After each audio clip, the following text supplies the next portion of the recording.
The Atlantic dawn spoke in colors more than sound, slabs of deep blue giving way to pale gold, the first light crawling over the restless edge of the ocean. On most mornings, Daniel Harwood understood that language better than he understood people.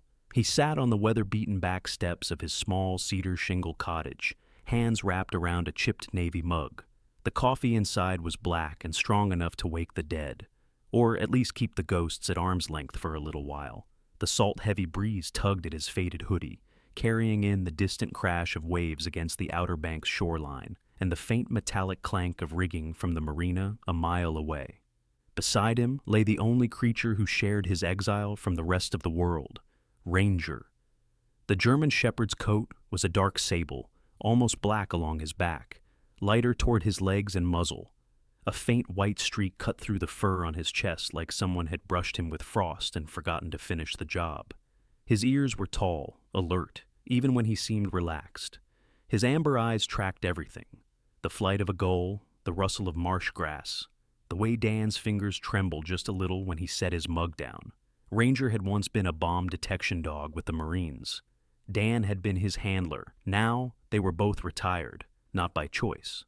Dan absently scratched the fur behind Ranger's ear, feeling the familiar warmth of the dog's solid skull under his calloused fingers.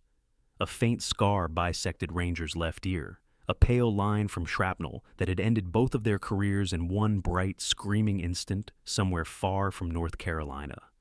"You ready?" Dan murmured. Ranger responded with a soft huff, a quiet exhale that somehow carried agreement, impatience, and devotion all at once. He stood in one fluid motion, stretching until his nails clicked on the wooden step, then trotted down into the sand. The routine was always the same: coffee on the steps until the sky cracked open with light. A silent walk to the beach along the narrow sandy path through the dunes. 3 miles down the shoreline, 3 miles back. If Dan kept moving, if his eyes stayed on the horizon, the memories stayed quieter. Not silent, never silent, but muffled enough that he didn't feel like he was drowning in them. Today the air had that peculiar bite of late October, the shoulder season, when the tourists thinned and the island felt like it belonged again to the people who endured its storms. As he walked, boots sinking in the damp sand, he watched Ranger run ahead, the dog's paws leaving precise prints along the waterline. The ocean rolled and snarled beside them, each wave collapsing with a sound that always reminded Dan of the distance explosions. He'd never told anyone that. He didn't need to. Ranger knew. The dog always slowed when the surf was especially loud, circling back to bump his shoulder against Dan's thigh like a living anchor. Half a mile down, the remains of an old pier jutted out from the sand, the bones of a long-abandoned tourist attraction. Storms had gnawed half of it away, leaving behind weather-smoothed pylons and a twisted section of decking that led nowhere. They always passed it. They never stopped. Not until that morning. Ranger froze. It wasn't the way he froze when he spotted a squirrel or a stray crab. No playful tension, no excited wag. This was different. His shoulders stiffened, his head lowered, and his tail dropped in a straight, rigid line. The change was so sharp it cut across the lazy rhythm of the morning like a siren. Dan stopped, every instinct honed in hotter, harsher places, snapping awake. "Ranger," he said quietly. The dog's ears were forward, nose lifted slightly as he tested the wind. Then, without waiting for a command, he turned away from the shoreline path they knew and bolted up toward the dunes. "Hey!" Dan snapped, but there was no real anger in it, just surprise. Ranger didn't look back. He didn't disobey. Not like this. Dan swore under his breath and followed, his boots slipping on the loose sand as he climbed. Ranger vanished behind a tangle of sea oats, then reappeared near the collapsed end of the old pier, snout to the ground, inhaling hard like he was trying to pull the whole world into his lungs. "Ranger, heel!" Dan ordered, sharper now. "Come!" Nothing. The dog's entire body was wired with urgency. He moved in tight circles, then zeroed in on a patch of sand near a half-buried chunk of concrete. With a low, insistent whine, he began to dig. Sand flew in frantic sprays, scattering over Dan's boots as he reached the dog. "Ranger, stand down." Ranger didn't even flick an ear. Disobedience was one thing. This was something else. That old mission-ready intensity had settled over the dog like a second skin. The last time Dan had seen him like this, they'd been searching a crowded marketplace with a timer counting down in Dan's head. A cold thread slid down his spine. "Okay," he muttered. "Okay, buddy, show me." He dropped to one knee and brushed Ranger aside gently, letting the dog stay close enough that their shoulders touched. Together, they cleared away the sand until something hard scraped under Dan's fingers. Plastic. He dug more carefully now, fingers numbing in the damp grit. Slowly, a heavy black case emerged, hard-shelled, about the size of a shoebox, battered and scarred. No markings, no logos. Just a series of deep gouges in the surface, as though it had bounced against something unforgiving. A waterproof field case, exactly the kind he'd seen 100 times overseas. Dan sat back on his heels, heart beating a little too fast. "Where the hell did you drag up, boy?" Ranger stood over the case, nose inches away, breathing hard. His tail still hung rigid, the fur along his shoulders lifted in a faint line. Whatever he smelled, it wasn't just dead fish or old. Seaweed. Dan eased the case free from the sand. It was heavier than it looked. He turned it over, fingers searching the edges until they found the latch. It clicked open with a sound that was too loud in the empty morning. Inside, nested in torn foam, lay 3 objects. A shattered satellite phone, its screen cracked like a spider web. A small stainless steel flask, still half full. The liquid inside sloshed when he lifted it, releasing the sharp, sterile scent of high-proof alcohol. And a key card. Plain white, with a worn magnetic strip and a single word printed in black block letters on one side. Denning. Dan stared at it, the name stirring something at the back of his mind. Beside him, Ranger let out a short, sharp bark. Dan flinched. He hadn't heard Ranger bark in months. The sound rolled down the empty beach and vanished into the wind. Something inside Dan sharpened, a lens clicking into focus. The quiet walk, the easy solitude. They were gone.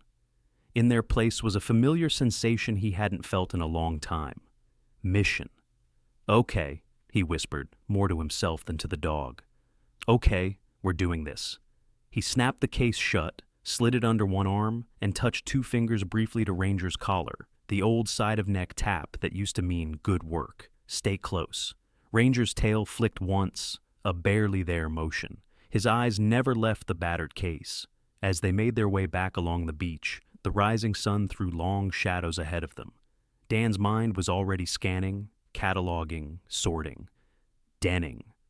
He knew that name. It wasn't until he was rinsing the sand off his boots at the back spigot that the memory locked into place. 3 months ago. A grainy photo on a local news site. The smiling face of a woman in her late 20s, with wind-tangled hair and eyes that refused to look anything but curious. Harborview journalist, presumed lost, at sea. Her name had been Avery Denning, and she disappeared with a story nobody ever got to read.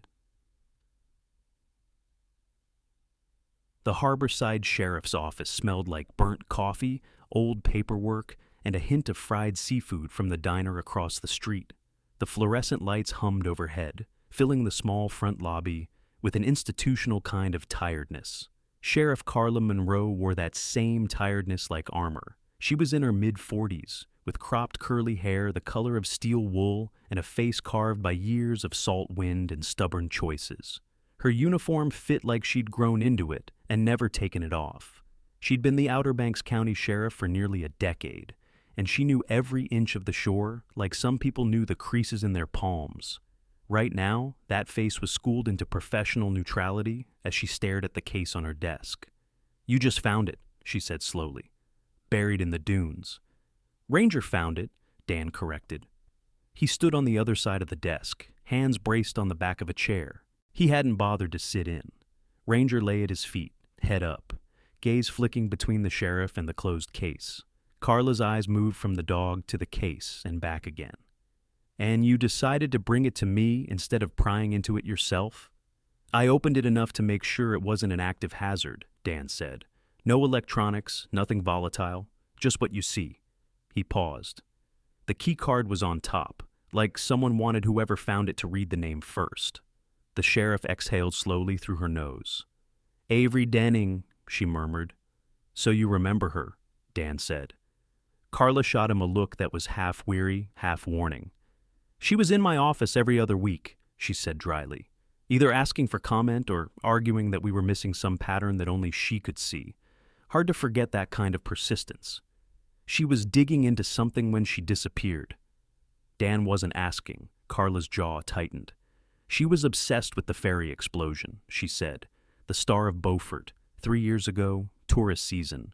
Gas leak ignited, that's what the Coast Guard found. 1 crewman killed, 12 injured, one of the ugliest days we've had in a long time. She tapped the case with one blunt finger. Avery was sure it wasn't an accident. Spent a year trying to prove it. And then she vanished, Dan finished. And then her skiff washed up with an empty fuel tank, some torn rope, and blood on the gunwale, Carla said flatly. We dragged every inch of water within 5 miles. We found nothing. The Coast Guard called it an accident. I called it open until I had something more than a hunch to work with. Her gaze locked on the printed word on the card, like it might rearrange itself if she stared long enough. Now this shows up, she said, on a beach that's been combed clean by 3 nor'easters since she disappeared. The room went quiet.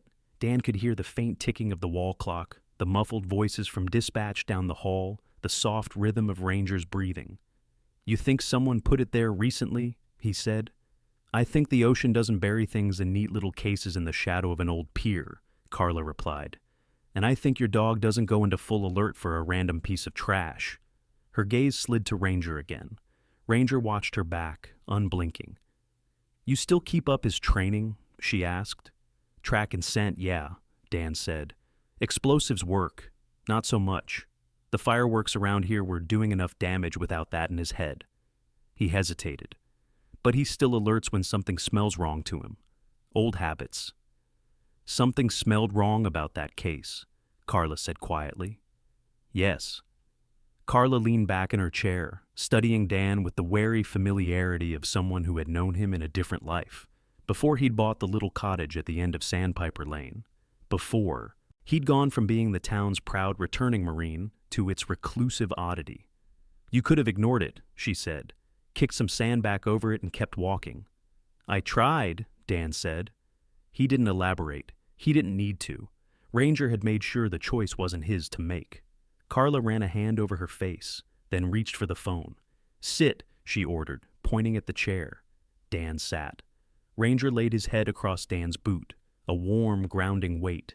Sheriff Monroe dialed, spoke a series of clipped, professional phrases into the receiver, then hung up. Who was that? Dan asked. State Bureau, she said. Avery's case got kicked to them after she went missing because of the ferry connection. They're sending someone down. Her mouth twisted. They like their boxes neat. Journalist disappears while poking around an old case. They write it off as an accident or a personal risk gone wrong. But a box with her name buried in my sand, that's different. Dan glanced at the case. What do you think is in there? He asked. More questions? Carla said. If we're lucky, a few answers that don't fit where they're supposed to. Her phone buzzed again. She glanced at the screen, then at Dan. You should go home, she said. They'll want to talk to you when they get here, but that'll take a few hours. Dan's fingers tightened on the chair back. And if I don't? He asked. Then you sit here and stare at that case with me, Carla said. And remember every bad thing we've ever seen that started with something that didn't make sense and turned into something worse. Ranger shifted, letting out a low, restless whine. Dan met the dog's eyes. They were bright, alert, expectant. The same way they had been that morning before everything changed. I'll stay, Dan said quietly. Carla nodded once. Thought you might. Eles estão eficientes. Agent Mia Calder arrived with the first line of afternoon shadows. She came alone in a dust-coated sedan with government plates, her blazer folded neatly over one arm, and the top buttons of her shirt undone, like she'd long since made peace with the humidity. Late 30s, maybe, with brown skin, dark eyes, and hair pulled back into a no-nonsense bun that hadn't survived the drive entirely intact. She took one look at Ranger when she walked into the station and detoured to him first. May I? She asked. Ranger smelled her hand carefully, then gave it one brief lick. Solid character reference, Dan said. Mia's mouth quirked. Good to know, she said.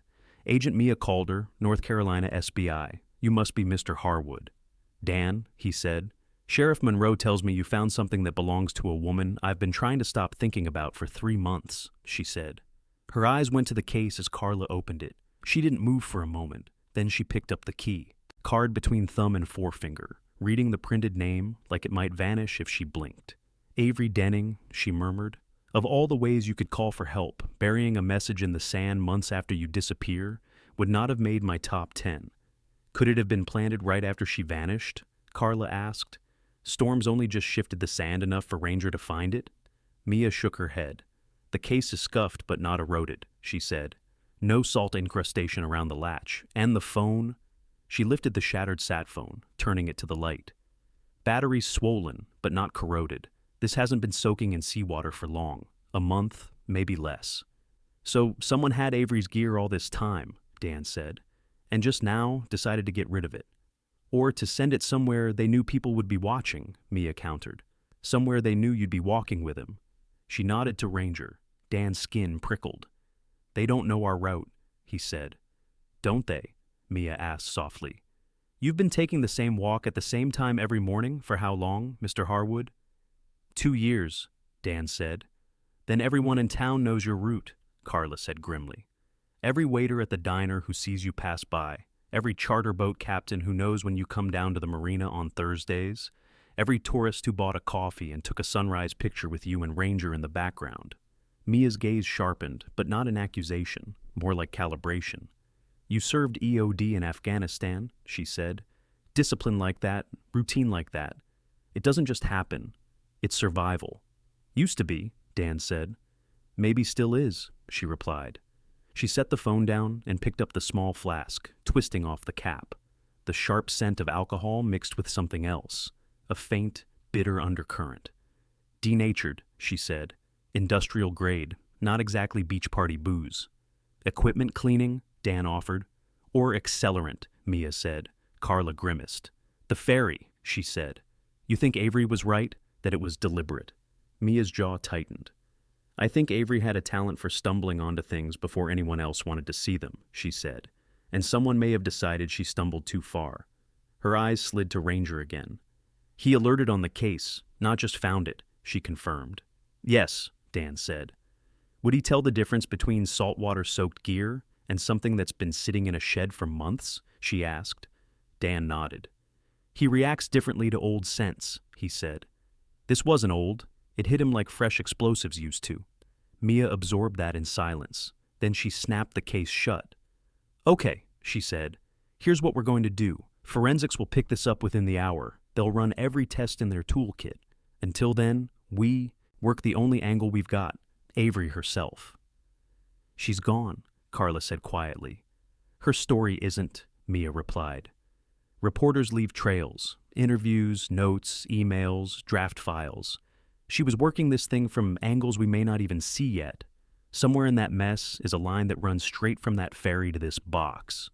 And you want me involved because, Dan asked. Because you and your dog just got a message from a dead woman, Mia said. And because you spent years reading the intentions of people who wanted things to explode without leaving a trace. I need that brain looking at her work. Agent, Carla said evenly. The last time the state asked Dan to help with something, he ended up in front of the board having to explain why his dog dragged a senator out of a photo op because he smelled fertilizer in a catering van. The senator is still alive, Dan said mildly. Mia's mouth twitched. I read that report, she said. You embarrassed some powerful people by being right too soon. I can live with that risk. She turned back to him. Avery rented a small house near the marina, she said. We sealed it after she went missing. Nobody's touched her office since. You come look at what she was looking at. Bring Ranger. If there's anything in there someone didn't want us to see, he might know before we do. Dan felt Ranger's head press heavier into his boot. He thought of the little girl in the dust, the one from a decade ago, whose hand he hadn't held quite long enough. The way the world had ripped apart before he could drag her to safety. He thought of how often he'd walked that beach since, trying to outpace a memory. His throat felt tight. Okay, he said. We'll look. Ranger stood, as if he'd been waiting for that word all along. Avery Denning's house sat 2 streets up from the marina, squeezed between a bait shop and a vacation cottage that was empty this time of year. It was narrow and tall, with peeling white paint and blue shutters that had seen better summers. Inside, it smelled like dust, paper, and the faint trace of someone's favorite citrus shampoo, slowly losing its battle against time. The living room was small, neat, forgettable. The office at the back was not. Maps covered an entire wall, nautical charts, satellite images of the coastline, blown-up sections of the ferry route. Strings and colored pins connected points in a web that looked like Cray's fishing line. A corkboard bore sticky notes with scribbled questions, dates, and names, layered over each other like bricks in a wall of obsession. Ranger stepped into the doorway and stopped. His ears went up. His nose twitched. The long line of his body shifted from casual curiosity to professional focus in a single breath. "What do you have, boy?" Dan murmured. Ranger moved to the left, ignoring the mess on the desk, and walked straight to a low bookshelf pushed against the wall. He sniffed along the edge, then pawed once, sharp, at the baseboard. "Hollow space," Dan said quietly. Mia stepped beside him. "Do you mind?" she asked Carla. The sheriff sighed. "Door was sealed, but nobody said anything about the walls," she muttered. "Go ahead." Carefully, Mia and Dan shifted the bookshelf away from the wall. Behind it, the baseboard along a 3-foot section looked the same as the rest. White, slightly scuffed, unremarkable. Ranger disagreed. He pawed again, nails clicking, then began to scratch at a particular knot in the wood. Dan crouched. The knot was too round, too perfect. He pressed it. There was a faint, almost inaudible click. A section of baseboard swung inward on disguised hinges, revealing a narrow cavity. Inside were 3 slim hard drives in anti-static sleeves and a small, waterproof notebook sealed in plastic. Carla let out a low whistle. "I had my deputies here for 2 days inventorying her stuff," she said. "Never saw a thing." "She didn't want you to," Mia said softly. Ranger sat back on his haunches, satisfied. "Good boy," Dan whispered, ruffling his fur. The notebook was labeled in Avery's sharp, slanted handwriting. "Ferry the Harbor, Nolan." "Nolan who?" Carla asked. "Elliot Nolan," Mia answered without looking up. "Harborview Development Group, owns half the marina and a good chunk of the shoreline. Big donor to half the campaigns in this state. He was on the Star of Beaufort the day it exploded." "And lived," Carla said. "And walked away with a minor concussion," Mia said. "After the investigation called it an accident, his company funded a memorial and paid for the upgrades to the new ferry. Very generous, very photogenic." "You think Avery connected him to the explosion?" Dan asked. "I think Avery liked questions nobody else wanted to ask," Mia said. "And I think someone with resources could make inconvenient questions go away." She slid the hard drives into an evidence bag, then carefully slid open the plastic around the notebook. Dan watched Ranger. The dog wasn't interested in the media equipment. He was sniffing the empty cavity, nose working over the bare wood. Lips curled slightly as he processed a scent only he understood. He wrinkled his muzzle and gave a soft growl. Not warning exactly. Discomfort. "What?" Dan asked quietly. "What are you telling me?" He followed Ranger's gaze to the lower edge of the cavity, where faint dark smudges marred the wood. Barely visible, like someone with dirty fingers had pressed there without thinking. Dan leaned closer. Not dirt. Grease. The kind mechanics used, the kind that clung to skin through multiple washes. "Avery didn't build this hidey hole alone," he said slowly.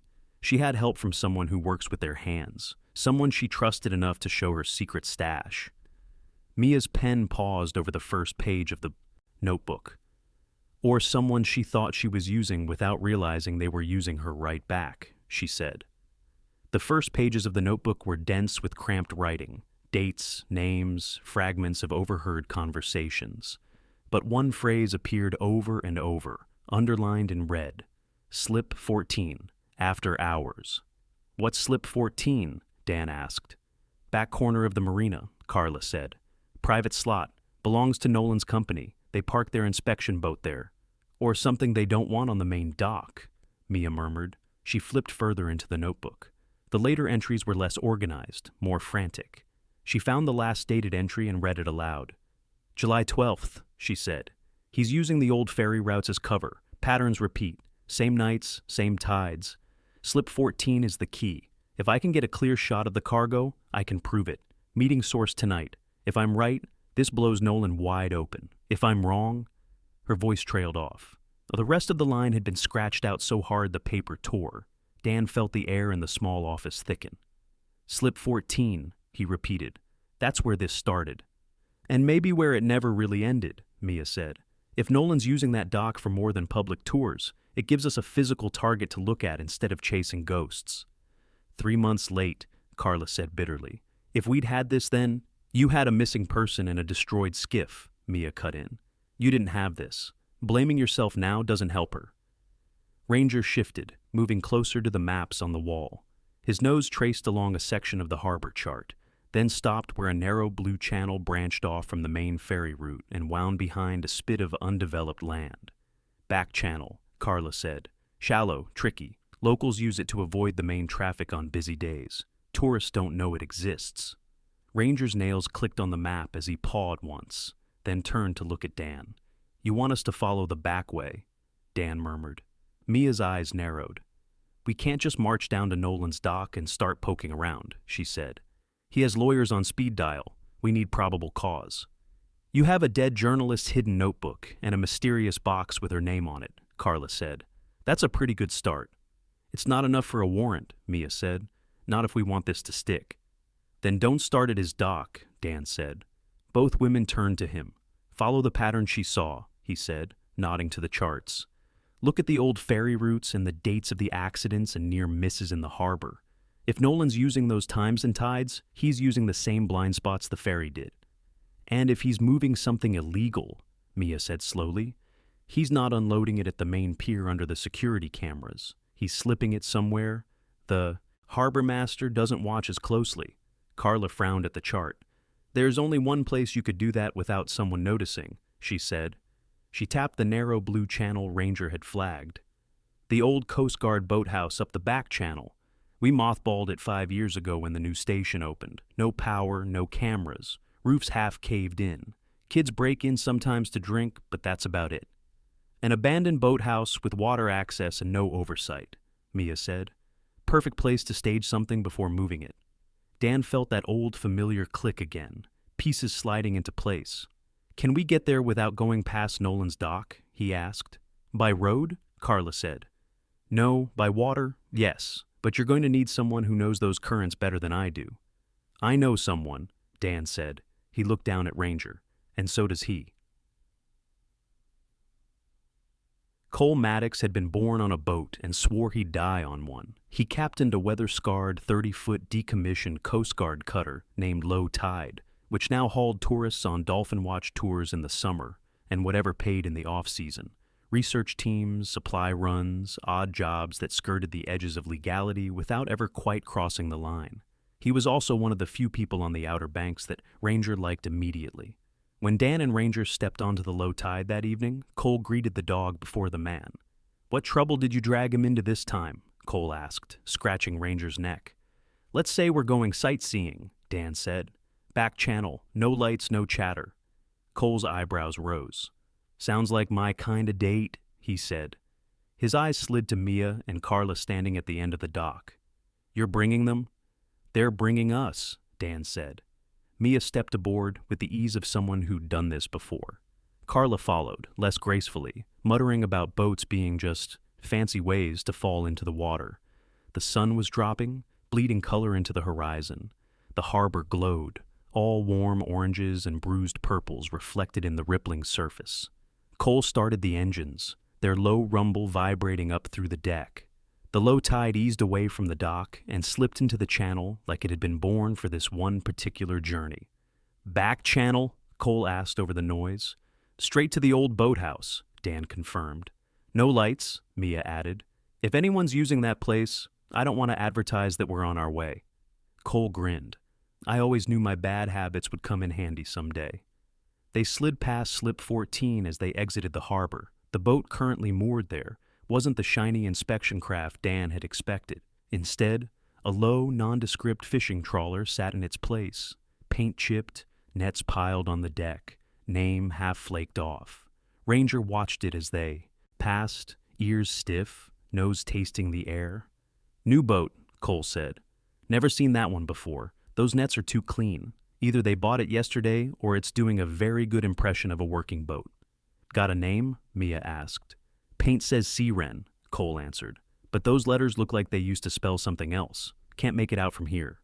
Can we circle back later? Mia asked. If we're lucky, we won't need to, Dan said. Ranger moved to the bow, bracing himself against the metal as the low tide turned into the narrow back channel. The lights of the harbor fell away behind them, replaced by dark marsh grass and shadows. The water grew shallower, the channel tighter, winding between sandbars like a river through a maze. Watch your step, Cole warned. Sandbars move, charts lie. That's supposed to make us feel better? Carla asked. You trusted me enough to get on the boat, Cole said. Too late to back out now. They moved in silence for a while. The only sounds were the quiet slap of water against the hull and the faint whistle of wind over the open deck. Ranger's nose worked tirelessly, sampling every shift in the air. Twice he leaned farther out than Dan liked, sniffing toward the dark marsh, then dismissed whatever he smelled and settled back. Finally, a squat silhouette rose ahead of them against the dark strip of land, the old Coast Guard boathouse. Its roof sagged in the middle, shingles missing. The dock out front half collapsed. Cole cut the engines and let the current carry them the last few yards. No lights, Mia reminded. You really think whoever might be in there doesn't already know we're coming? Cole asked quietly. If they think this place is forgotten, maybe not, Dan said. People get sloppy when they feel safe. Ranger's body went rigid. He stared at the boathouse, nose quivering, then let out a low, rolling growl that Dan felt in his bones. Someone's there, Dan said softly. Or something? Carla muttered, hand going instinctively to the grip of her holstered pistol. Mia's voice dropped to that calm, flat register Dan recognized from 100 briefings. We disembark quiet, she said. We check the perimeter. We don't assume empty until we've cleared every corner. Sheriff, left flank. Dan, you and Ranger on me. Cole tied them off to what was left of a piling and stayed with the boat, hand on the radio, eyes scanning the dark. The dock creaked ominously under their combined weight as they stepped onto it. Dan felt the old boards flex, smelled the wet rot beneath the salt. Ranger moved ahead, each paw placement precise and measured. Easy, Dan whispered. Check. Ranger's tail hung low, but not tucked. He moved like an arrow, the straightest line between scent and source. The boathouse door was swollen with moisture, half hanging off one rusted hinge. Mia eased it open, pistol low, and ready. The interior was a cavern of shadow. Dan's eyes adjusted slowly. Old boat hooks, coils of rope, a cracked fiberglass skiff overturned in one corner, dust, cobwebs, and something else. A faint, chemical tang that raised the hair on the back of his neck. Ranger went straight to it, a stack of plastic tubs shoved against the far wall, their lids sealed, labels scraped clean, but not entirely gone. In the dim light, Dan could make out the remnants of printed warnings. Corrosive, flammable. Mia cursed softly under her breath. Industrial solvents, she said. Boatyards use them in small amounts, not in bulk, and not hidden in an abandoned boathouse. Ferry maintenance chemicals? Carla asked. Or something that can make a gas leak look like an accident, Mia replied. Ranger circled the tubs, nose wrinkled, then moved on. He sniffed along the rear wall, where boards met concrete foundation, then stopped at a corner where the wood was darker, swollen. A faint draft slipped through the gap. Dan crouched, placing his hand near the floor. Cool air brushed his fingers, moving not from outside in, but from inside out. There's space behind this wall, he said. Storage? Carla asked. Hidden storage, Dan said. He ran his fingers along the boards, feeling for irregularities. His hand found a hairline seam, too straight, too smooth. He stood, braced his shoulder against the wall, and pushed.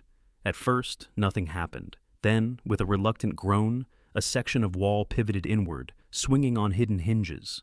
Behind it, a narrow passage descended into concrete darkness. Of course there's a secret room, Carla muttered. Why wouldn't there be?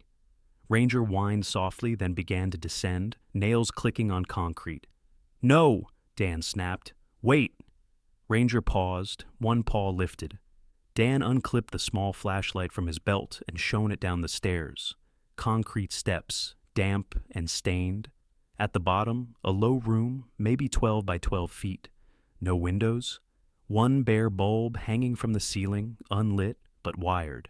And in the beam of his light, lined neatly along one wall, were plastic crates identical to the one they'd found on the beach.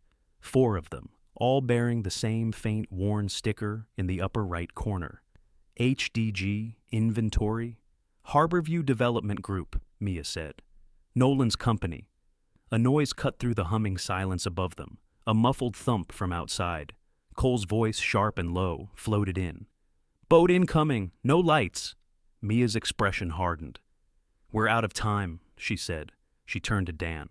"You and Ranger know how to disappear in small spaces," she said. "Can you manage that one more time?" Dan's mouth went dry. The last tight room he'd hidden in had been a supply closet under a concrete stairwell in Helmand, counting his own heartbeats while enemy voices passed inches away. He swallowed. "Yes," he said. Ranger leaned into his leg, as if to remind him that this time he wasn't alone. Mia nodded. "We'll fall back with Cole. Make it look like vandals broke in and left," she said. "You stay in the shadows and see who shows up. We need a face, a voice, something that ties this place to Nolan or whoever he's working with." Carla didn't like it. That much was clear in the tightness around her eyes. "This is a lot of risk for a maybe," she said. "If we leave now, whoever's coming here tonight disappears," Mia said. "And this turns back into boxes in a hole in the ground. I'm done chasing maybes." She looked at Dan. "You good?" she asked. He looked at the hidden room, at the crates, at Ranger. He thought of Avery writing in a notebook late into the night, trying to untangle a knot only she could see. He thought of a little girl holding a red kite in a different war. "I'm good," he said. Mia squeezed his shoulder once, brief, grounding, then turned and motioned to Carla. They slipped out the way they'd come. The boathouse fell silent. Dan and Ranger descended into the cramped concrete room and took up position in the darkest corner, behind the stacked crates, where the angle of the wall gave them a narrow line of sight up the stairs without exposing them to the doorway. Ranger lay down, chest pressed to the cold floor, ears high, breath slow. Dan crouched beside him, one hand resting lightly on the dog's shoulders. He could feel the steady, solid thump of Ranger's heart under his palm. Above, the faint sounds of the low tide shifting against her lines faded. Then, after a long, taut silence, another sound came. The ghost of an engine, running low. Soft bump of hull against rotten pilings. Footsteps on the dock, 3 sets from the weight. Voices, muffled but distinct enough that Ranger's ears flicked toward them. One was low and confident, threaded with amusement that felt like a knife. "So, this is where you've been hiding the toys," the man said. "Very rustic, Sheriff." Dan's muscles locked. That voice. It was smooth, practiced, with the kind of effortless charm that made people lean in and forget to question. He'd heard it over PA systems and charity dinners, talking about revitalizing the town, about building a better future. Elliot Nolan, sheriff of the harbor's money, not the sheriff of its laws. Another voice answered, sharp, irritated. "I told you this place was too exposed," this one said. "The kids have been breaking in for months. If Monroe ever bothered to patrol half the places she's supposed to." "You're the harbor master, Ken," Nolan's voice replied mildly. "If the kids are getting in, that's on you." Harbor master. Ken Jarvis. Dan pictured the older man with the sun-reddened nose who always had a joke and a cup of coffee for every charter captain on a bad morning. Hearing him down here, angry and afraid, bent the world around some unpleasant axis. The third voice was quieter, edged with worry. "Can we make this fast, please?" it said. "I don't like leaving the boat drifting out there. If someone sees, they'll think we're doing maintenance," Nolan cut in. "Relax, Marissa. You're not running human cargo tonight." Human. The word hung in the air like a bad smell. Ranger's muscles bunched beneath Dan's hand. Dan tightened his grip. "Easy," he breathed. He eased forward just enough that he could see the top of the stairs. Nolan appeared first, descending with the ease of someone who'd made this trip many times. Even in the low light, he looked like he'd just stepped off a stage. Crisp linen shirt, neat beard, expensive watch catching what little glow there was. Ken lumbered behind him, thicker through the middle, baseball cap pulled low. A younger woman Dan didn't recognize brought up the rear, tall, lean, with dark hair in a braid, and hands that looked like they'd been doing hard work for someone else's benefit. Marissa, presumably. They reached the bottom. Beautiful, Nolan said, surveying the room. Safe as houses. And now, thanks to our friend on the beach, we know the State Bureau is sniffing around again. Something cold rolled through Dan's chest. They found the case? Marissa asked, voice high. Of course they did, Nolan said. That dog was never going to ignore it. That's why we put it where we did. Ken swore. You're sure this is the right way to handle it? He asked. Leaving breadcrumbs for a cop with something to prove and a reporter's ghost? Seems like we're asking for trouble. Trouble for who? Nolan asked calmly. Calder spends a week chasing Avery's old theories, kicking over rocks I already cleaned up. Meanwhile, we finish clearing this place out and move the inventory inland. By the time she realizes she's holding smoke, we're a memory. And if she gets here before we're done? Marissa asked. Then we give her a story she likes better, Nolan said. Sunken reporter, martyr to her own obsession. Sad, tragic, very tidy. But that's not going to happen, because we are not going to be interrupted tonight. Another sound filtered down, the faint scrape of wood on concrete, as Nolan nudged one of the crates with his shoe. Help me with these, he said. We'll load 2 tonight, 2 tomorrow. I'd rather not have all my eggs in one boathouse if Monroe stumbles across something she can't ignore. Ranger's body vibrated with quiet tension. Dan felt every muscle like a taut wire under his palm. He knew that sensation intimately. The dog was waiting for a cue that hadn't come yet. Dan's heart hammered. He could stay. He could let them go, record what he'd seen, and hand it to Mia like a gift. Or he could act. He thought of Avery's notebook, of her last line scratched out so hard the paper tore. He thought of Nolan saying human cargo like it was just another kind of freight. He thought of the case on the beach, bait for a man and his dog. He leaned close to Ranger's ear. On my mark, he whispered. Ranger's breath quickened. Nolan grunted with effort as he and Ken hoisted one of the crates. Marissa moved to the stairs, head tilted, listening. What? Ken snapped. I thought I heard. Dan moved. He surged from behind the crates in a low, controlled burst of motion. All that old training slotting into place like it had just been waiting in the dark. Ranger, front! He barked. The German shepherd exploded into motion. The scene fractured into sharp pieces.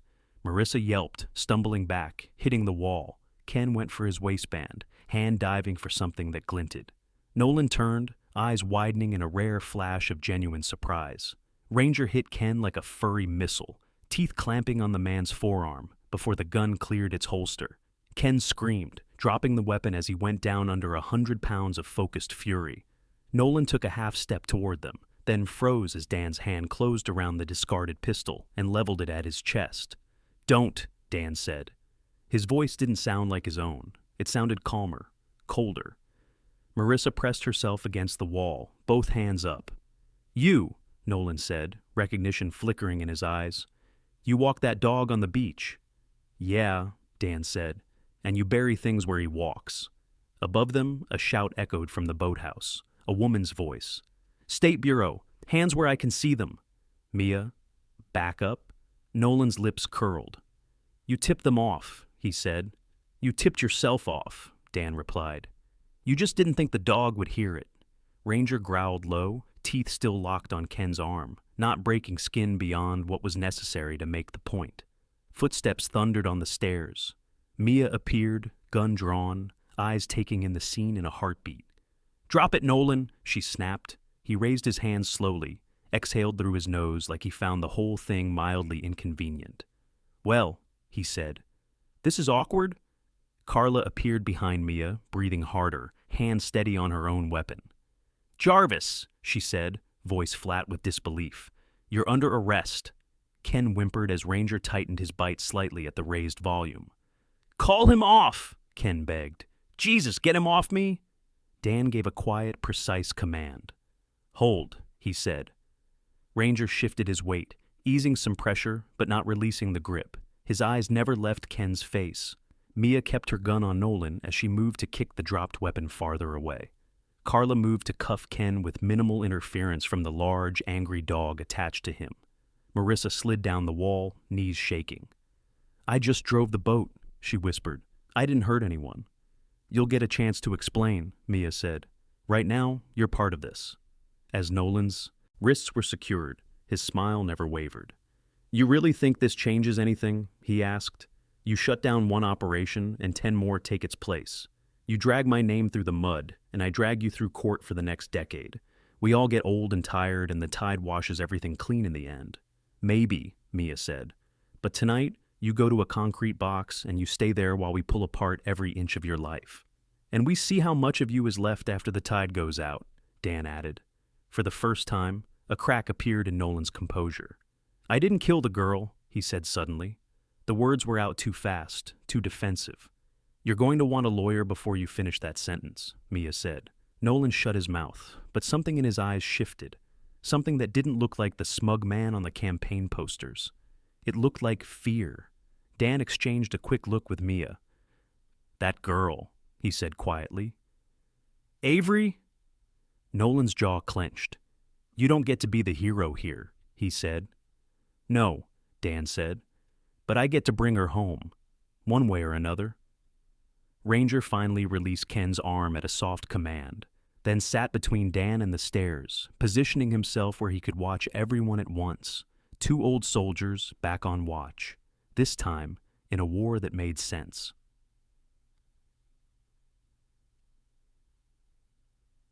It took 2 days for the divers to find Avery. The coordinates came not from Nolan, but from the hard drives in her hidden stash. Avery had been meticulous even in her paranoia. Encrypted GPS logs, date-stamped screenshots of vessel tracking systems, notes on currents and drift. In the end, she had left a breadcrumb trail for herself that others could follow when she no longer could. The small research skiff lay half buried in sand and silt 10 miles offshore, at the edge of a channel where currents twisted like torn rope. Her body was still inside, seatbelt once fastened, skull fractured, impact with the console, likely when someone rammed her at speed. The damage to the stern told a story to anyone who knew how to read gouges in fiberglass. Someone had hit her on purpose, once, hard. They brought her home in a black bag, carried past the same marina where she had once chased stories with a notepad and an unstoppable grin.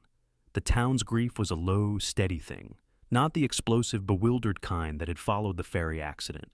This was different. This was resignation sharpened into something like resolve. The national news picked up the story for a cycle. Corrupt developer, brave journalist, mysterious boathouse of chemicals. Talking heads debated corporate accountability and the price of whistleblowing. Then the world moved on. The Outer Banks didn't. For months, the Nolan name was scraped off buildings and plaques like mold. Harborview Development Group went from golden child to pariah overnight. Lawsuits sprouted like weeds. Ken Jarvis quietly accepted a plea deal in exchange for testimony. Marissa turned state's evidence before the ink on her arraignment form was dry. Nolan refused. He sat in county lockup with his lawyer at his side and his mouth firmly closed, the same faint smile on his face whether he was being booked or photographed or indicted. But silence only did him so much good. Mia and the State Bureau pulled apart his financials and found more rot than anyone expected. Shell companies with ships registered out of countries most of the locals couldn't find on a map. Irregular fuel purchases, unaccounted cash, the chemicals in the boathouse tied to the ferry explosion. Witnesses, emboldened by his fall, started talking.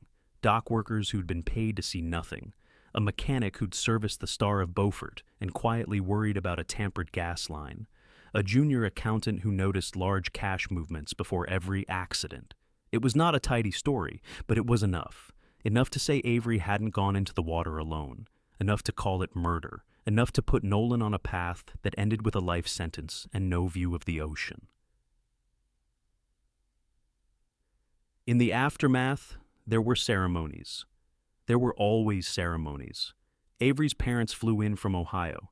They stood on the pier in a wind that tried to tear the words from their mouths and thanked the sheriff, the state, the dog who found their daughter's voice when everyone else had stopped listening. A bronze plaque went up near the harbor. In memory of Avery Denning, who asked the questions no one else would. Dan avoided that ceremony. He watched from the end of a different pier, Ranger sitting at his side, the wind tugging at the dog's fur. He didn't need a plaque to remember the shape of her notebook, or the way her words had pressed into the paper like she was trying to carve them into the world. He didn't need speeches to know what it meant to follow a trail someone else had died laying down. He needed the quiet, but the world wasn't interested in leaving him entirely alone anymore. One afternoon, a knock sounded on his door. Ranger's ears flicked up, but he didn't bark. He just went to the window, peeked through the curtain with a practiced tilt of his head, and wagged once. Dan opened the door to find Mia Calder standing on his steps, wearing jeans and a windbreaker instead of a blazer, holding 2 paper cups of coffee. "You look weird without a badge showing," Dan said. "You look weird without sand on your boots," Mia replied, handing him a cup. "Thought I'd do my civic duty and fix at least one of those problems." They walked to the dunes together, coffee in hand, Ranger trotting ahead and then circling back like he couldn't quite believe he was allowed 3 people in his world now. "So you're still here," Dan said. "For now," Mia said. "They'll move me on to the next mess sooner or later." She glanced at him. "You planning on disappearing again?" He watched the horizon for a moment. "No," he said. "I don't think so." The word surprised him in its certainty. Mia nodded as if she'd expected that. "Sheriff Monroe says you've been coming by the station," she said, talking to some of the younger deputies about threat assessment, walking them through worst-case scenarios at the marina. "Somebody has to," Dan said. "They were treating the boathouse like a ghost story. It needs to be a lesson instead." "And Rangers visiting the school," Mia added. Dan snorted. "I didn't plan that," he said. "Cole volunteered us. Said the kids needed to see a dog who'd done more with his life than chase tennis balls." "And?" Mia asked. "And?" Dan hesitated, remembering the way the children's hands had trembled the first time they reached for Ranger's fur, expecting teeth and finding only patience. "It went okay. Better than okay," Mia said. "One of those kids is Avery's little cousin. Her mother said it was the first time she'd seen him smile in months." Dan looked down at Ranger. The dog looked up at him, amber eyes steady, as if to say, "This is what we were always meant to do." "You think he's ready for that?" Dan asked. "I think you are," Mia replied. They walked in silence for a while, the only sound the crunch of sand under their boots and the hush of the distant surf. "You know," Mia said slowly, "when I first came down here, I thought this was going to be another file I closed in frustration. Print a final report, tell the parents we tried, move on to the next quiet disaster." She glanced at him. "You and Ranger changed that." "We just took a walk," Dan said. "You followed when the dog refused to obey," she corrected. "You listened when he told you the world didn't smell right. You stepped into a dark room when it would have been easier to stay in the light." She sipped her coffee. "That matters?" Dan didn't answer right away. He was thinking about another dark room, another set of stairs, another little girl he hadn't been able to bring home. Mia seemed to read the direction of his thoughts without needing to ask. "Whatever you lost over there," she said quietly, "you honored it here." His chest tightened. "For what it's worth," she added, "Avery would have liked you. She had a soft spot for people who couldn't leave well enough alone." Ranger bumped his hand with his nose, breaking the spell. Dan smiled. A small thing, but real. "Yeah," he said. "She would have loved him." Ranger's tail wagged at the tone in his voice. They reached the old pier. The sand near the collapsed pilings was smooth now, the impressions of that morning long eroded by tide and weather.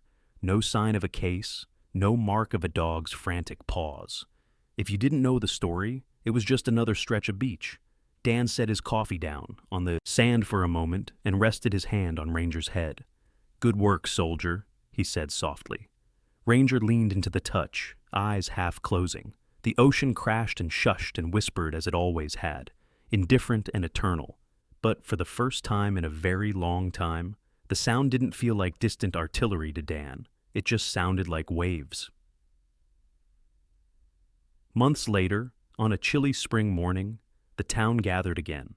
This time, not for a memorial, but for a different kind of ceremony. The old Coast Guard boathouse had been gutted, cleaned, and rebuilt. The chemicals were gone, the hidden room bricked up. The new sign over the door read, "Harbor View, Search and Rescue. Training center in memory of those we lost and those who refused to stop looking." Inside, a handful of volunteers milled about. Retired fishermen, off-duty deputies, EMTs, and Dan, standing at the front with Ranger sitting calmly at his side, harness gleaming. Sheriff Monroe cleared her throat. "This town owes a lot to people who went where they didn't have to go," she said. "Into storms, into the water, into the dark. Some of them wore uniforms. Some of them carried notebooks. Some of them had 4 legs and better instincts than all of us put together."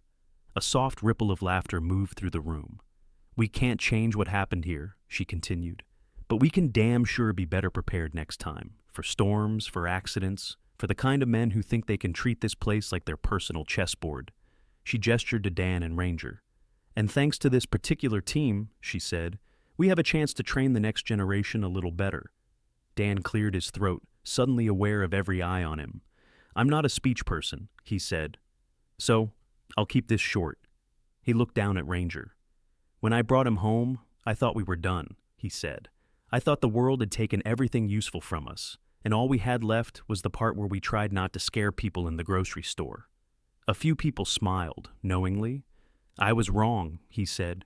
"Turns out, what we know and what he smells still matter, not just in war zones. Here, in this town, on these waters." He exhaled. "So, if any of you want to learn how to listen to what the world is telling you before something blows up, literally or not, we'll be here." He nodded to Ranger. "He'll do most of the teaching," he added. The room laughed again, softer this time, warmer. After the speeches, kids from the local middle school lined up to meet Ranger. He sat patiently as small hands patted his head, his shoulders, his back. One boy hung back, hovering near the wall, hands stuffed deep in his pockets. Dan recognized the look, the want and the fear tangled together. He crouched to Ranger's level and murmured in his ear. "Go on," he whispered. "Easy." Ranger walked over to the boy slowly, head slightly lowered, posture loose and non-threatening. He stopped just within reach and sat, looking up as if to say your move. The boy hesitated, then reached out with one shaking hand. His fingers sank into warm fur. Ranger leaned into the touch with a soft sigh, eyes half closing. The boy smiled, quick, startled, like the expression had snuck up on him. Somewhere behind Dan, Mia's voice floated over the quiet hum of conversation. "Told you," she said. "He's made for this." "So was she," Dan replied. Mia didn't have to ask who he meant. Outside, the ocean crashed and whispered and breathed as it always would.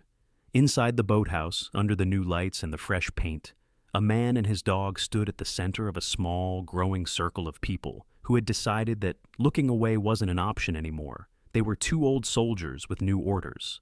Guard the harbor, teach others to listen, never ignore the moment when the world smells wrong. Because sometimes, the difference between a tragedy no one understands and a story that ends with someone coming home is as simple and as complicated as following a dog when he refuses to obey.